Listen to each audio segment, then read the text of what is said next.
Tai Vytautas Šiožinys, Energy Advice įmonė, ką šiandien pašnekėsim, tai pašnekėsim apie tai, kas tai yra tas skaitmeninis dvynys, kuo jisai skiriasi nuo monitoringo sistemos, nes čia mes Lietuvoje paskutinį 5 metų kaip prisistatėm tų monitoringo sistemų, kokias problemas sprendžia, ar ką įmoniai, kaip žinoti jums, ar iš vis ten jis reikalingas ar nereikalingas, ir kaip skaitmenizaciją pačią įgyvendinti, kokie jos galėtų būti žingsniai, ir pažiūrėsime atvejus. Jau mūsų čia didžioji dalis vienaip ar kitaip esat girdėję, atliekam auditus, čia dabar toks dar naujas kliksmas yra kaip CO2 neutralumo auditai, kaip tokie, dalį įmonė esam ir technologinio efektyvumo auditus atlikę ir turime savo debesų kompiuterijos sprendinį, kurio tikslas yra ne tik duomenys surinkti, bet tos duomenys realiam laike analizuoti ir paduoti valdymo komandas atgal. Tai turime jau tokį futuristinį ateities sprendinį, kuris veikiantis, iš debesies išduodam komandas, valdyti įrenginius, išduodam komandas tiesiai atgal į valdiklius. Dabar kas tas yra skaitmeninis dvynys, tai toks Michaelas Greavesas sugalvojo 2002 metais, o tai yra technologija ir pristatyta kaip įrankis, kuris apdoroja realiame laike duomenis. Tai įdomu tai, kad mes nuskaitom skados duomenis ir realiam laike matematiką atliekame ir realiam laike turite kas minutę, kas 2 minutės, kas 5 minutės situaciją susijusią su jūsų technologiniu įrenginiu. Ir jo pritaikymas yra pakankamai platus. Dabar tai yra skaitmeninė kopija realizuota dažniausiai debesyje. Kodėl debesyje, kodėl tai nerealizuojama SCADA sistemoje? Dėl to, kad esamos SCADA sistemos dažniausiai neturi tiek nei matematinių gebėjimų, nei funkcinių tenais blokų viduje, reiškia, ir duomenų tiek nesugeba surinkti, kiek reikalinga tas skaitmeninį dvynį sukonstruoti. Tai dėl to, net kaip mes įmonę pradėjome vystyti skaitmeninio dvynio technologiją, mums buvo technologinis pasirinkimas, ar eiti visgi jį diegti esamose skadose, ar visgi viską kelti į debesį ir debesį atlikti. Tai ir pigiau, ir technologiškai paprasčiau yra visus duomenys suvaryti debesį, atlikti matematiką debesyje ir būti visiškai nepriklausom nuo ribotų galimybių, kurias turi skado sistemos. Ir tų SCADA sistemų tų skaitmeninio dvynių technologijų mes pritaikėm įvairiai, tiek šaldymui, tiek ventiliacijai, apie šaldymą šiandien šnekam, apie suspaustą orą, tiek biokuro katilam atskira tema, kas webinaruose buvo biokuro katilų, tiek stiklo lydymo krosnis, tiek popieriaus gamybos mašinos ekstruderiai, distiliacijos procesas, grūdų daiginimo, džiovinimo procesas, kaip toks atskiras, petas, šaltas karštas spaudimas ir panašiai. Taip kad jo kaip čia pritaikymas yra pakankamai platus, kurį galima pritaikyti. Dabar, kur tas skaitmeninis dvynys yra jūsų visam informaciniam lauke, jūsų informacinės sistemų tam lauke, jūsų įmonėje. Tai jūsų įmonės, aišku, turi, čia anglų kalba ta prezentacija, bet turi žmogiškiesiam ištekliams, visokie turto valdymam ir SCADA sistemos, tai yra turim labai daug duomenų, tos duomenys dedam į kažkokį data lake, data storage, warehouse, tai vadinamo, tai reiškia kažkokia duomenų bazė įmonės viduje. Ir turime business intelligence vadinamus įrankius, kurie atlieka įvairią analizę. Jūsų analitikai, jūsų kokie nors vidiniai auditoriai, kokybės specialistai ir panašiai, tos duomenys įvairiais kampais stengiasi analizuoti, kad suprastų, kaip valdyti jūsų įmonę. Tai čia šitoje vietoje prie business intelligent įrankių atsiranda ir skaitmeninis dvynys. Tik tai skaitmeninis dvynys, kaip mes matysime, kaip sakyti, visi šitie įrankiai paskui duoda informaciją dashboarduose, visokiose raportuose.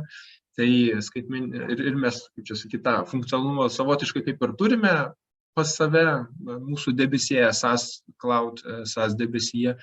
Tai skaitmeninis dvynys, kaip toksai, arba OLAP funkcijos, tai yra dirba visiškai automatiškai. Jeigu business intelligent įrankiai visi per informacijos išvesti dirba jums kaip žmogui ir jūs kaip žmogus priimat sprendimą, tai skaitmeninis dvynys jau jums padeda mygtukų nebemaigyti.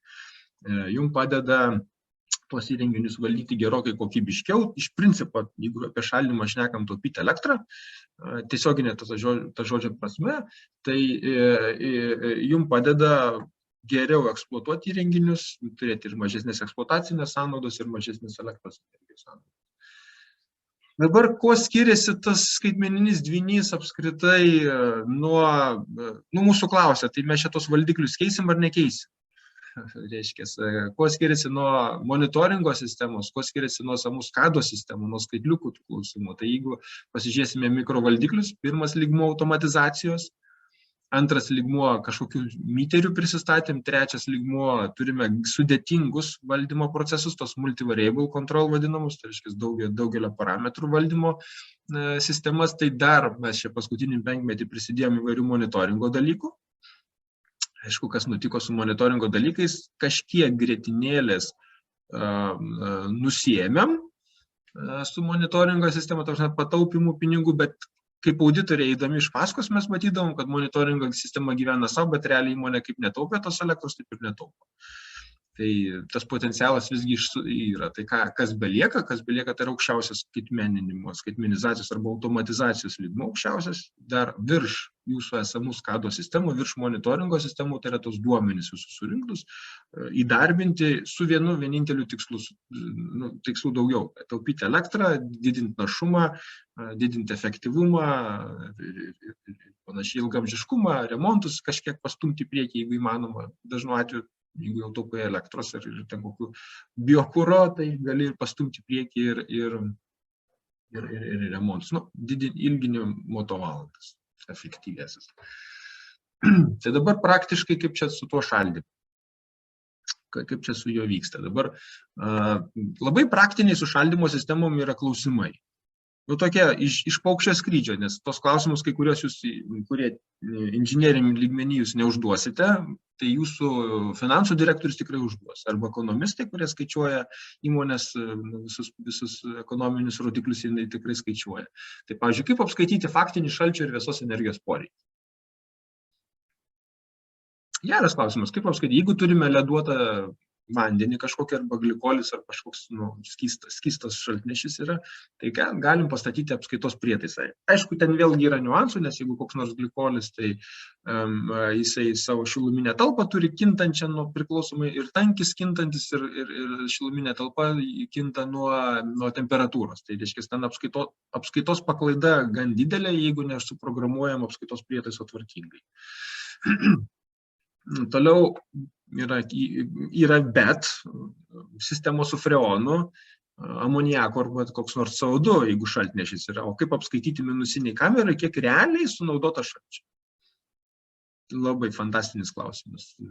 Skaitmeninis dvynys tarp kito gali ir paskui parodysim, kad realiai suskaičiuojam.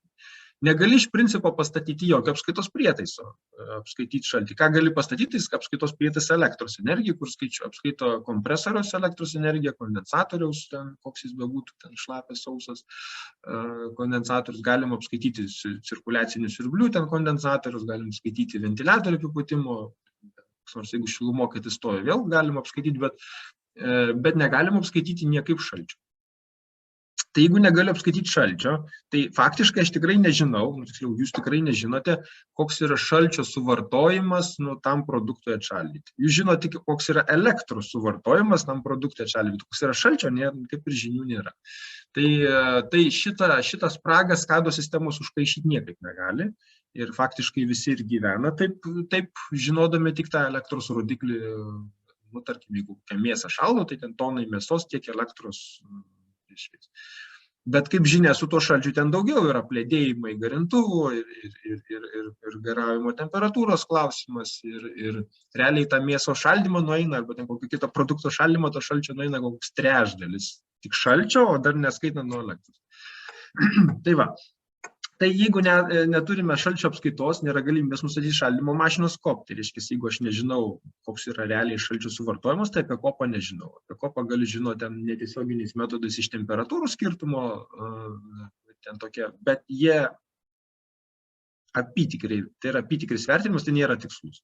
Tai ten dar yra pačio kompresoriaus efektyvumas kaip toksai, kad žinočiau tikrai šaldymo mašinos kopą. Nu, ką mes čia ir pristatinėjom, tai specialią skaitmeninio dvynio technologiją, kuri netiesioginiais metodais ir apskaičiuojam tą šaldymų suvartojimą. Tai, reiškia, pakankamai padoriai, pakankamai tiksliai galim pasakyti, kiek iš tikrųjų yra to šalčio sunaudojimas realus. Dabar klausimas, o kaip nustatyti tą teorinį energijos kiekį produkto šaldymui ir vėsinimui. Ir žiūrės, kam to reikia. Mes kaip auditoriai sakom, jeigu naudoji 100 kWh elektros energijos, tai čia daug ar mažai, kas žino. Tai pirmas dalykas, koks yra tą valandą kopas. Jeigu tu jo nežinai, tai nežinai, kiek šalčio naudoja. Jeigu nežinai, kiek šalčio naudoja, dar klausimus, o kiek reikėjo to šalčio sunaudoti. Jeigu žinosim, kiek tonų mes produkcijos turim prasukti, kiek žinosime, iki kokios temperatūros man reikia atvisinti tą produkciją ar atšaldyti, ir tada galėsiu palyginti šalčio poreikį teorinį su faktiniu šalčio, ne elektros, bet šalčio, su šalčio faktiniu suvartojimu. Tai iš principo tam ir reikia, kad aiškiai žinočiau, koks yra mano šaldymo efektyvumas. Ar tikrai nevirinu pro šoną, reiškia, šalčio energijos. SCADA sistema iš principo nėra galimybės techninės to padaryti. Dabar šalčio suvartojimas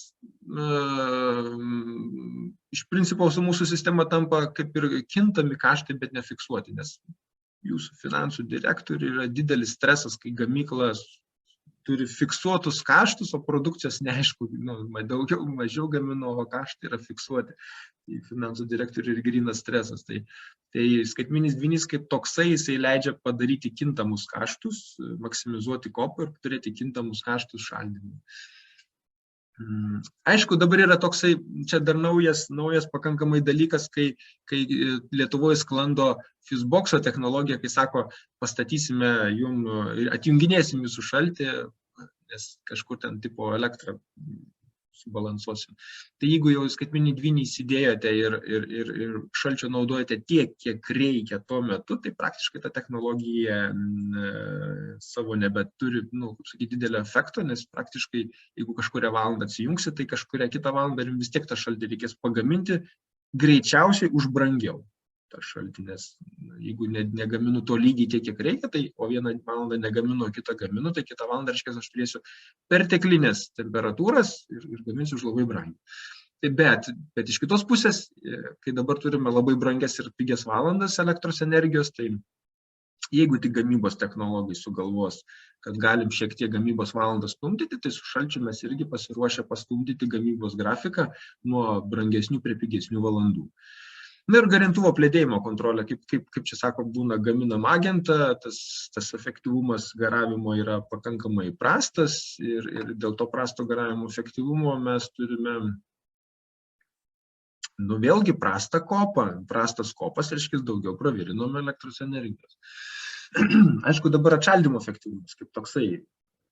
Gal kažkokiam ten skysčiam ne taip tinka, kiek tinka ten kokiam nors maisto pramonėje, bet kaip toksai irgi yra. Ir jeigu nėra vertinimos atšaldymo efektyvumas, yra rizika, kad šaldymo kokybė bus prasta. Tai kaip čia technologai elgiasi, visą laiką turi perteklinių šaldymo parametrus, kaip čia, dėl viso ko. Ir dėl viso to kopas yra prastas ir elektros energijos sąnaudos yra perteklinis. Kas gali nutikti? Gali nutikti du reiškiniai. Arba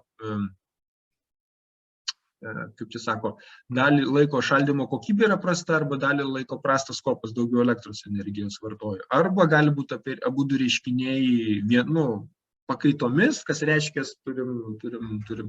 Tai šito išvengti dažniausiai visi turi perteklinių šaldymo parametrus, o tie perteklinių šaldymo parametrai nuveda prie neteisingo kopo. O SCADA sistemos iš principo tokių dalykų vertinti irgi negali. SCADA sistema kaip tokia yra tik pavaldyti set pointus šaldymo mašinoje ir skaitmeninis dvynys ir pretenduoja valdyti tos set pointus šaldymo mašinoje. Aišku, atšaldymo efektyvumas irgi priklauso nuo garintuvų būklės, garavimo temperatūros, tai čia šitie dalykai irgi yra vertinami. Kaip įvertinti ir nustatyti reikiamus šaltnešio agento parametrus. Čia irgi įdomi vieta. Šaltnešio parametrai, pavyzdžiui, garavimo temperatūra priklauso nuo produkto temperatūros, kurią reikia pasiekti ir garintuvo paviršiaus ploto, efektyvaus šio. produkto kiekio, laiko, per kurį reikia pasiekti šaldymo rezultatą. Tai matot, kintamų yra be galo daug. SCADA sistemų jokių šansų nėra, o skaitmeninį dvinytą gali sukonfigūruoti ir turėti kaip pridėtinę vertę. Ir faktiškai gaunasi taip, kad čia kiek bevardinčiau parametrų, kurie supa šaldymo mašiną, jie yra visai kintantis.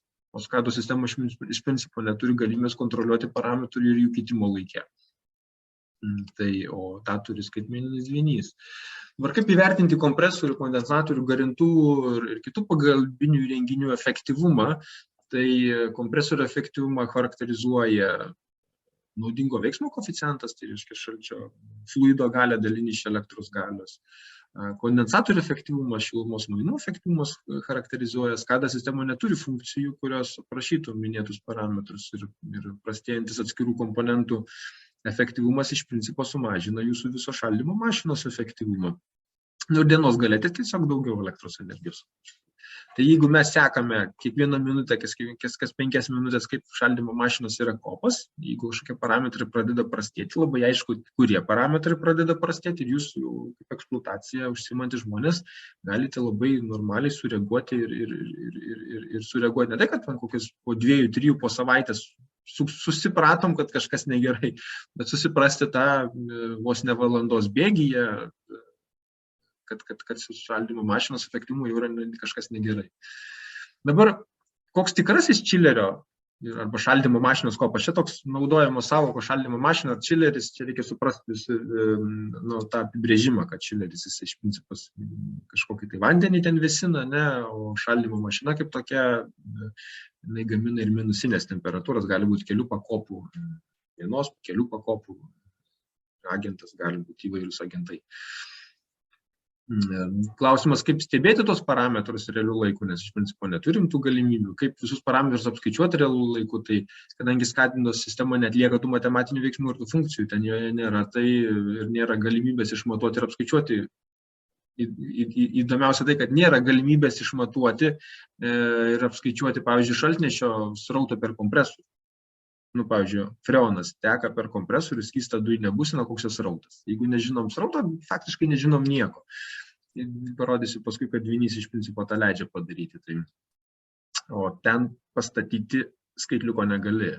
Jeigu negali skaitliuko turėti, negali turėti rezultatą. Tai dabar čia toks pavyzdys realiai gyvas veikiantis yra šaldymo mašina. Šaldymo mašina, jūs mano pelę mato tikriausiai, aš kurią čia judinu, ne? Teisingai. Ar nematot mano pelės, aš galiu tada kokią nors... Matot, aš kažkokį brūkšniuką užsidėjau, dabar matot brūkšniuką, ne? Tai yra kompresorius schematiškai vienas, o iš tikrųjų čia 4. Pirma pakopa, antroji pakopa yra 2 kompresoriai ir 2 receiveriai. Pastatyti kondensatorius, jisai tiek oro apipučiamas, tiek vandeniu. Ir atskirai dirba šaldymo kameros, dar atskirai dirba šaldymo kameros antroji pakopai, ten iki -20, -30, kameros -20, agentas amoniakas čia, -30. Ir atskirai leduota vonia, kuri gamina leduotą vandenį, cirkuliacinis siurblys, kuris suka tą vandenį pro vartotojus. Dabar, iš principo, kokie iššūkiai susiduriama? Mes, kaip čia, jeigu taip paprastai pasižiūrėjome elektros sąnaudas, akivaizdžiai buvo galima turėti sutaupymą. Taip paprastai šnekant. O faktiškai susidūrėm su tuo, kad operatorius keičia valdymo užduotis pagal nusistovėjusią kažkokią praktiką. Yra technologas, sako, man reikia tokios temperatūros leduoto vandens, man kameros reikia taip palaikyti, aišku, mes nenusižengėm, kad technologui reikia tiek temperatūros atšaldyti produktą, arba kamerose šaldymo reikia atšaldyti tiek produktą. Mes čia gink dieve nepažeidžiam technologinę būtinumą. Čia svarbiausia vieta, kad jeigu reikėjo atšaldyti iki -20, nepradėjom šaldyti iki -10. Irgi suprantam, kad jeigu reikėjo iki -20 atšaldyti, tai iki -10 atšaldžius bus visai kitas energijos rodiklis. Tai ne, čia gink dieve nepažeidžiamas yra reikalavimas technologų, kokia turi būti, iki kokios temperatūros turi būti atšaldytas produktas arba atvėsintas. Čia 2 kontūrai yra, vienas vėsinimo, kitas šaldymo. Ir tada yra, aišku, kažkokie set pointai, čia matosi faktinė temperatūra leduoto, yra faktinė receiveriuose amoniako temperatūra. atitinkamas slėgis, mes nuskaitėm kompresorinės visų duomenų, skados duomenų, iš valdiklių visus duomenis. Ir, aišku, atsiranda set pointai, kokį reikia amoniako temperatūrą palaikyti ir kokią reikia palaikyti leduoto vandens temperatūrą. Tai, o pasirodo, operatoriai tuos set pointus, ne tik kondensatoriaus, reiškia, aišku, čia automatika junginėja, dar šiek tiek patiunina ranką kondensatoriaus darbo, bet tame tarpe ir receiveriuose palaiko tam tikrą slėgį arba temperatūrą ir leduoto vandens tam tikrą temperatūrą palaiko. Ir operatorius ir meistras iš principo priima vienokį ar kitokį sprendimą, ten paleidžia kompresorius, kiek tai trūksta, ten kažkiek jų pristabdo. Nereikia galvoti, kad tai yra kompresorinė visiškai su nulinė automatika, kad jos nėra. Ten yra automatika, kaip čia, maždaug vidutiniškai, kiek esame matę, atitinka standartiškai šiuolaikinės Lietuvos įmonių šaldymų, kurios turi šaldymą, automatizacijos lygį. Gal tik vienas toks niuansas su šitais kompresoriais, kad jie neturėjo dažnio keitiklių. Tada šaldymo mašinos kuo yra įtakojamos aplinkos sąlygų, yra keičiama, yra visiškai skirtingas šaldymo poreikis, ne tik kad valandų bėgi, bet ten ir minučių bėgi, pusvalandžio bėgi gali būti visiškai skirtingas šaldymo, nes įnešia šaldymo kamerą produkto. Vienas reikalavimas temperatūrai, ten produkto daugiau gamina, mažiau gamina. Šalčio leduoto vandens visai poreikis keičiasi ir, sakau, net ne tik valandom, bet ten ir pusvalandį ir minučių diapazone yra pokyčiai.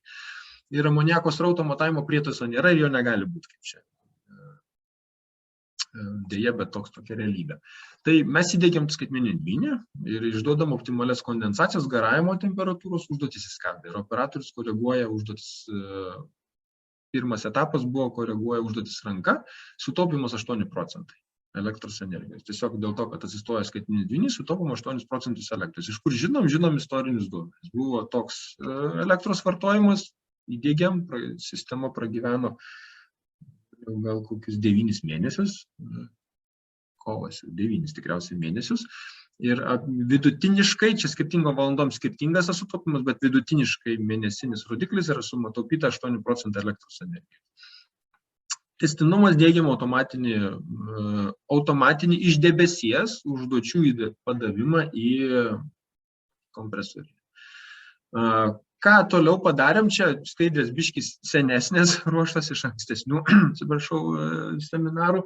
Šiuo metu jau turime valdymą, kuris iš debesies duoda komandas tiesiai į kompresorių. Ką mes keičiam kompresorių našumą.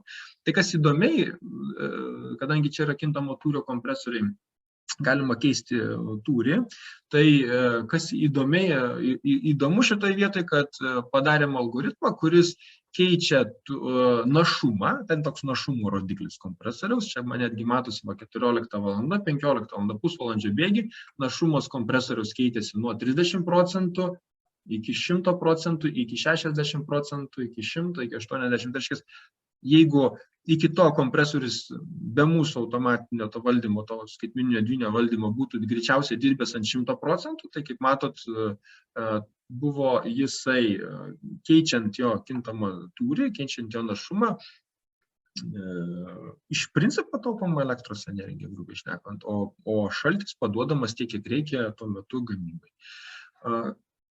Čia dar netgi gali matosi toks atsilikimas truputėlį, kad užduotis išsiduoda, bet faktiškai grįžtamas ryšys rausva linija, kad grįžtamas ryšys šiek tiek vėluoja, nes kai gauna kompresorius našumo užduotį, tai jisai po truputėlį jie keičia, nėra taip, kad per vieną sekundę. Čia yra apie kompresorius reakcija šiek tiek pusės minutės, pusantros vėlinių, priklausomai nuo kokio našumo jisai buvo. Čia kai kuriais momentais greičiau reaguoja, kai kuriais truputėlį lėčiau, bet čia pačio kompresoriaus elgsena. Tai kas liečia to pavyzdį, kurį demonstruoju, ir dabar, jeigu taip jau bendrai grįžtant prie įmonės, nes tų skaitmeninių dvynių įvairiausių turime mes pagaminę, šiandien tik tai šaldymui skirtas, tai įmonė turėtų ir užsiduoti savo klausimus, tokius iš viršaus klausimus, iš vadovo lygmens klausimus, ar turit, kaip sakyti, problemų su produkto kokybė, aš neturiu minti, kad ten produkto kokybė bloga, tai bankrutuotumėt, bet turiu minti epizodiniai, kaip čia sako, susvyravimai klausimų, Ar įmonė susiduria, ar susiduria su gamybos išeigų variacija priklausomai nuo žaliavos, ar įmonė siekia didinti našumą, ar įmonė siekia mažinti energijos sąnaudas, šaldymui labai tinkamas klausimas, ar įmonė siekia mažinti remonto ir priežiūros sąnaudas, vėlgi šaldymui tinkamas klausimas. Tai jeigu sakom taip, tada dvinysim yra pakeliui ir tą reikia daryti. Dabar kaip mes tą projektą įgyvendiname?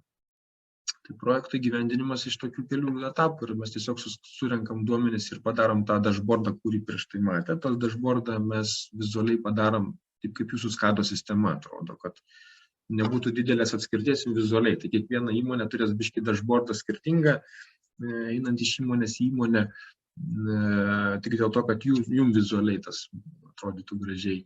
Duomenys surenkam ir tie duomenys kas minutę keliauja iš jūsų šaldymo mašinos, iš elektros apskaitos prietaisų, keliauja į debesį.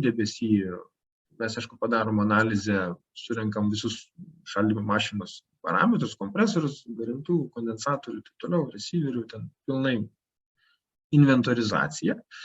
Ir padarom skaitmeninį modelį, iš principo esat naudotojas. Čia atkreipiu dėmesį tai, kad yra investicija į inventorizaciją, duomenų nuskaitimą ir jūs esate naudotojas serviso. Tai reiškia, jums nereikia, kaip čia sako, dažniausiai su IT dalykais arba programinė įrangom būna baimė tokia, nusipirkau, paseno, išmečiau arba nesugebėjau naudotis. Tai iš principo skaitmeninio dvynio technologija ir mūsų tam debesų servise software as a service programa kaip servizas. Jūs perkat paslaugą, kaip Tele2, koks abonementinis mokestis už telefono paslaugas, tai iš principo abonementinis mokestis už servizą, kurio gyvybingumą mes užtikriname. Aišku, čia investicijos turi savo atsipirkimą. Trumpiausias kelias tai yra tiesiog sutaupyta elektra. Visiškai trumpiausias kelias, jau kaip pradžio pavyzdį, 8%, tarp kitko 8%, kai valdė žmogus pagal optimalias užduotis. Dabar matom šiek tiek geresnius rodiklius, dar papildomai apie 5% sutaupytos elektros energijos, dėl to, kad jau mes debesis arba skaitmeninis dvynys išduoda komandas tiesiai į kompresorius našumo keitimą, reiškia skaitmeninis dvynys kaip aukštesnis automatizacijos lygmuo tiesiog greičiau dirba, negu žmogus dirba iki to. Tai tiesiog dar papildomas elektros energijos sutaupytas kiekis.